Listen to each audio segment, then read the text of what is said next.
Мы сегодня в зоопарке.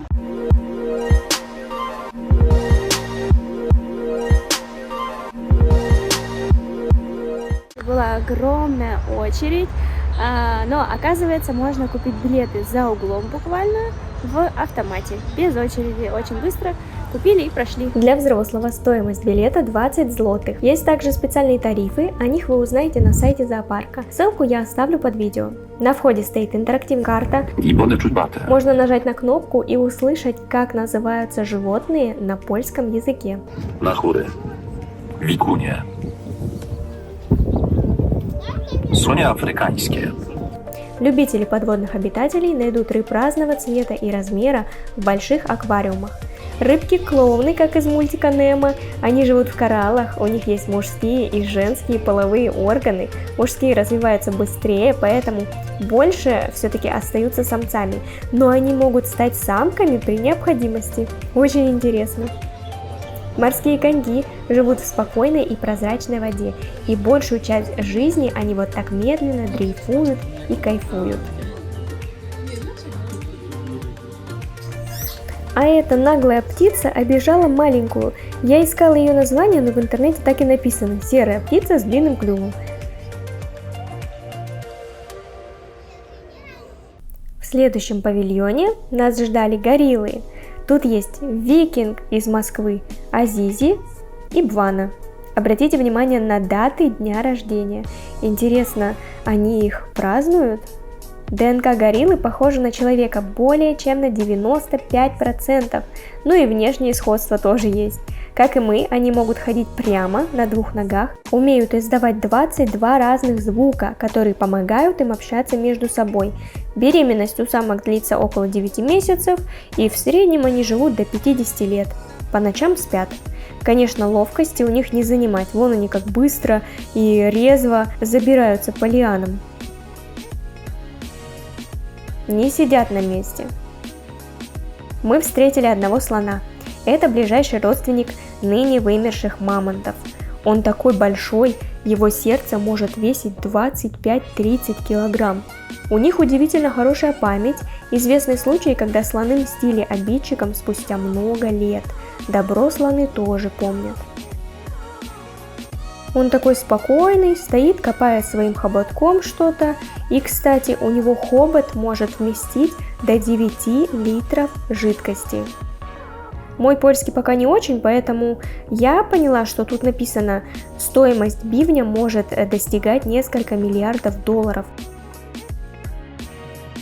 Мы пришли к сусликам, наверное, а этот так пристально смотрит. Может быть, он заподозрил угрозу во мне, поэтому так насторожился.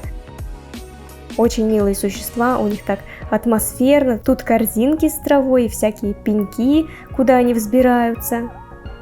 Отдельное здание построено для насекомых. Внутри отделка под джунгли. Зоопарк невероятно большой. Кажется, что эти вольеры не кончатся, поэтому выделите примерно 4 часа на его посещение, если хотите не торопясь погрузиться в атмосферу жизни животных. А сейчас будут змеи, я их боюсь и не люблю. Не знаю, было ли у вас такое, когда приезжал цирк, все фоткались со змеями на шее, а я стояла с обезьянкой. По мне так они мерзкие, но какая же у них красивая кожа. Многие люди во всем мире носят украшения из их натуральной кожи, так как считается, что энергетика змеи притягивает уверенность в себе, силу и деньги.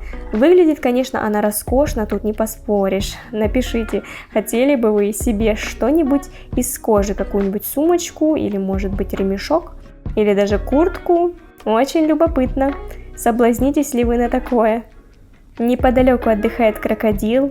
Если вы любитель всяких таких ползающих существ, здесь вас ждет террариум с лягушками, хамелеонами всех цветов радуги и различные пауки. В детстве я с ними очень дружила. Я таскала пауков за лапки, но в какой-то момент что-то произошло, и я стала их бояться. Поэтому показываю быстренько, украдкой. Лучше потом сами придете и посмотрите на эту живность. Кого я люблю, так это сурикатов, как Тимон из мультика «Король Лев». Я думаю, все его смотрели. Это мой любимый мультик детства.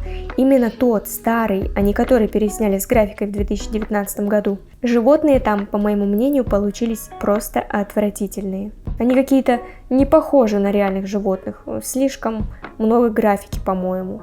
В теплый день сурикаты обожают греться на солнце, принимая самые причудливые позы. Например, вот как этот. Он может стоять подолгу на задних лапах, замерев как статуя. Вот мы примерно 5 минут стояли, и он также смотрел на нас и не двигался. Теперь мы пришли к обезьянкам. Тут очень много различных видов. Вот это, если я не ошибаюсь, карликовые игрунки. Они самые безобидные из приматов.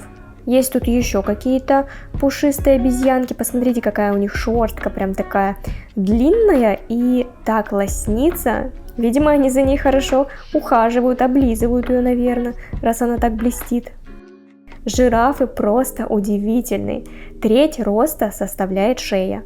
Они не дотягиваются головой до земли, чтобы попить воды или перекусить. Им приходится опускаться на колени, чтобы уменьшить свой рост.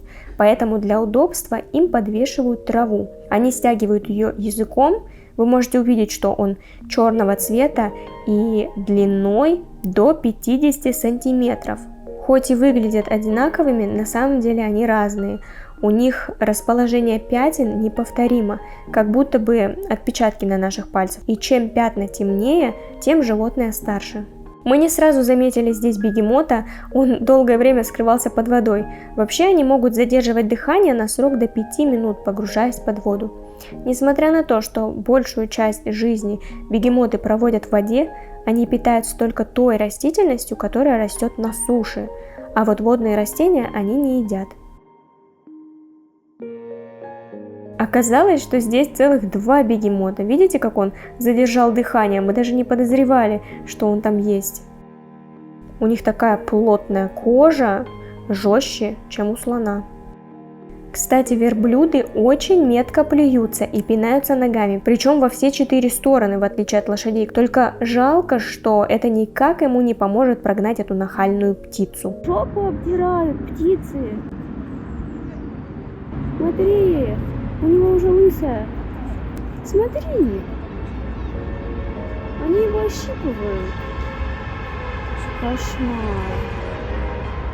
Территория зоопарка просто огромная. Невероятно большая. И у каждого животного свои огромные вольеры. Радует, что здесь написано на польском, английском и даже на русском. Лемуров знают все благодаря раскраске хвоста. Видите, у них такие колечки. Хвосты длиннее их тел, и у некоторых видов длина хвоста превышает полметра. А здесь зона пингвинов. Это единственные в мире птицы, которые могут ходить в вертикальном положении. Они только кажутся такими неловкими, на самом деле они очень проворные. Неподалеку плавают выдры, они умеют задерживать дыхание до 2 минут, проплывая за это время под водой. Типа мишкам, они постоянно дают мишкам новые игрушки, они их разбрасывают, поэтому тут такой типа балаган. Приносят свои извинения за беспорядок. Я думала, что это сетка натянута, если, например, человек уронил свой телефон, то может его легко забрать. Но эта сетка заряжена электричеством, то есть это не для людей. Ну, в смысле, другая причина какая-то. А вот и уютный клубочек, который взобрался повыше к солнышку и спит. И тут везде таблички, что животных кормить нельзя. Фламинго, к сожалению, здесь нет, потому что пока прохладно, они в другом, в закрытом вольере. И, кстати, не только фламинго так. Ну вот, собственно, и фламинго. В прохладное время года они содержатся в вольерах. А этот птак тоже притворяется экспонатом.